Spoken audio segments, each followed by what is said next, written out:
আজকের আমি চিকেন মোমো বানিয়ে দেখাবো। আর এই চিকেন মোমো দোকান থেকে তো অনেকবার হয়তো কিনে খেয়েছেন, তো বাড়িতে অল্প টাকা খরচ করে কিন্তু বাড়িতে সবাই মিলে আনন্দ করে খাওয়ার মজাটাই আলাদা। তো আজকে কিভাবে এই চিকেন মোমো একদম দোকানের মতো বানানো যায় সেটা আমি দেখিয়ে দেবো খুব সহজভাবে। যারা কোনো দিনও বানায়নি তারাও বানিয়ে নিতে পারবেন। আর কিভাবে এটা বানাতে হয় সেটাও আমি একদম দেখিয়ে দেবো। আর খেতেও কিন্তু একদম দোকানের থেকে কোনো অংশে কম হবে না। তো কিভাবে এই চিকেন মোমো বানাচ্ছি সেটা কিন্তু এই ভিডিওটা আপনারা না দেখলে মিস করে যাবেন, তাই পুরোটাই দেখে নিন। পুরোটা শুরু থেকে শেষ পর্যন্ত দেখুন। প্রথমে আমি চিকেন নিয়েছি, এরকম কিমা করে নিয়েছি। তো তারপরে ওর মধ্যে আমি ভিনিগার দিয়ে দেবো 1 চামচ মতো। এরপর আদা রসুন পেস্ট আমি দিয়ে দেবো 2 চামচ মতো।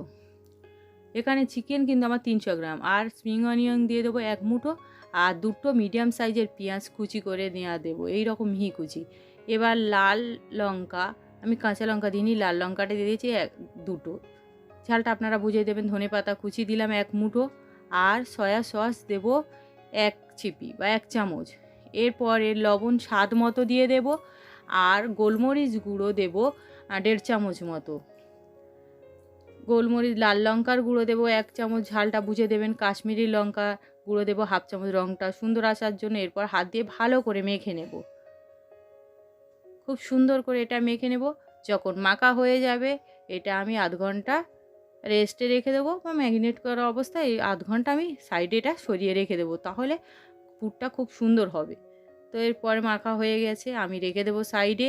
এরপর আমি মোমোর যে ডোটা, ময়দার ডো, সেইটা আমি বানিয়ে নেব।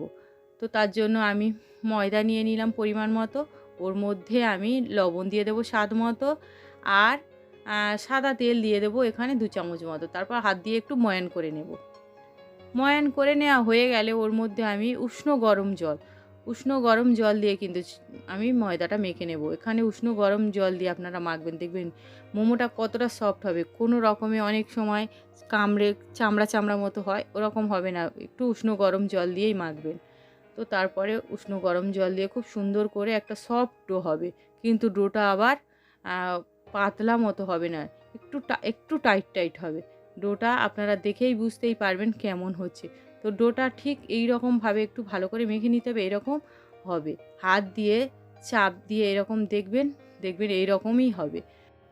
এরপর একটা ভিজে কাপড় জড়িয়ে রেখে দেব 15 মিনিট মতো রেস্টে। তারপর আমি একটা কড়াই বসিয়ে দিয়েছি, গ্যাস অন করে ওর মধ্যে জল দিয়ে দিলাম। আর জলের মধ্যে আমি 2টো টমেটো, 2টো রসুন, 2 কোয়া রসুন, একটুখানি পেঁয়াজ কুচি, 2টো শুকনো লঙ্কা বীজ ছাড়িয়ে নিয়ে সেটাও দিয়ে দিলাম। দিয়ে আমি এগুলো সিদ্ধ হতে দেব। যখন সিদ্ধটা হয়ে আসবে এর মধ্যে থেকে ওগুলো আমি সেঁকে তুলে নেব। তারপর টমেটোর খোসা ছাড়িয়ে পেস্ট করে নিয়েছি। এবার কড়াই আবার বসিয়ে দিলাম, তারপর একটু তেল দিয়ে দিলাম, সাদা তেল। তারপর কড়াইয়ে লাগিয়ে এবার ওই যে টমেটোর পেস্ট বা পিউরিটা দিয়ে দেব, মোমোর যে চাটনি সেটা, আর ওই যে টমেটো সিদ্ধর যে জলটা বেশি ছিল সেটা আমি দিয়ে দিলাম। তারপর একটু মিশিয়ে নেব। এরপর 2 চামচ টমেটো কেচাপ দেব, ওর মধ্যে মিশিয়ে নেব। এরপর আমি ওর মধ্যে একটু ভিনিগার দিয়ে দিলাম, অল্প ওই দানাগুলোও দিয়ে দিলাম। তারপর একটুখানি স্প্রিং অনিয়ন, একটুখানি লবণ স্বাদ মতো দিয়ে দেবেন। গোলমরিচ গুঁড়ো অল্প একটুখানি দিয়ে দেবেন। তারপর মিশিয়ে নেব। এরপর আমি যখন সসটা রেডি হয়ে যাবে বা টমেটোর চাটনি রেডি হয়ে যাবে, এটা নামিয়ে ঢেলে নেব। এরপরে ডোটা আমি আরও 2 মিনিট মতো মেখে নেব। তারপর ওর মধ্যে থেকে ছোট ছোট লেচি কেটে নেব। লেচিগুলো সব কাটা হয়ে গেলে আমি একটা ভিজে কাপড় চাপা দিয়ে রেখে দেব। তারপর প্রত্যেকটা গোল গোল করে করে নেব। তারপর ভিজে কাপড় দিয়ে আমি ঢেকে রেখে দেব। তারপর ওর মধ্যে থেকে একটা নিয়ে নেব, নিয়ে আমি পাতলা করে বেলে নেব। খুব পাতলা করে কিন্তু এটা বেলতে হবে, কারণ মোমোর যে লুচিটা হয় সেটাও একটু পাতলা মতো হয়। তো এরকম পাতলা হবে। এবার ওর মধ্যে আমি পুর ভরে নেব। তারপরে আমি হাত দিয়ে এইরকম আস্তে আস্তে এইভাবে পাট পাট করে এইভাবে কুচি কুচি করে কুচি দিয়ে দেব। দিয়ে ভালো করে হাত দিয়ে মুখটা এইভাবে চেপে চেপে দেব। দেখতেই পেলেন কত সুন্দর একটা শেপ চলে এসছে। তো আরও কত সুন্দর শেপ চলে এসেছে, আপনারা দেখেই বুঝতেই পারছেন। তো একটা রেডি হয়ে গেল। আবারও একটা আমি বানানো দেখিয়ে দিচ্ছি। আবারও একটা নিলাম, আর এই একইভাবে কিন্তু আমি পাতলা করে প্রথম বেলে নিলাম। এরপর ওর মধ্যে আমি পুর ভরে দেব। তারপরে আবার ওই একই শেপে আমি মুড়ে নেব। প্রতিটা এইরকম কুচি দিয়ে দিয়ে আপনারা মুড়ে নেবেন।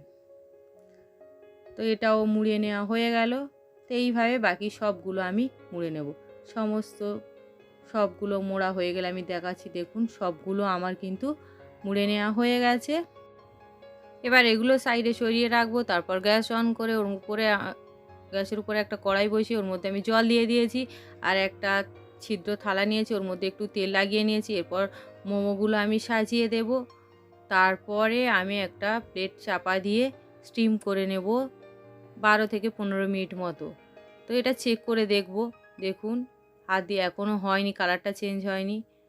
আবারও একটুখানি, এবার দেখুন হাতে একটুও লাগছে না। যখন এরকম মোমো হয়ে যাবে, আপনারা কি করে বুঝবেন? হাত দিয়ে একটু দেখবেন হাতে কিছু লেগে থাকবে না, তখনই বুঝে নেবেন হয়ে গিয়েছে। আবার বাকিগুলো আমি করে নেব।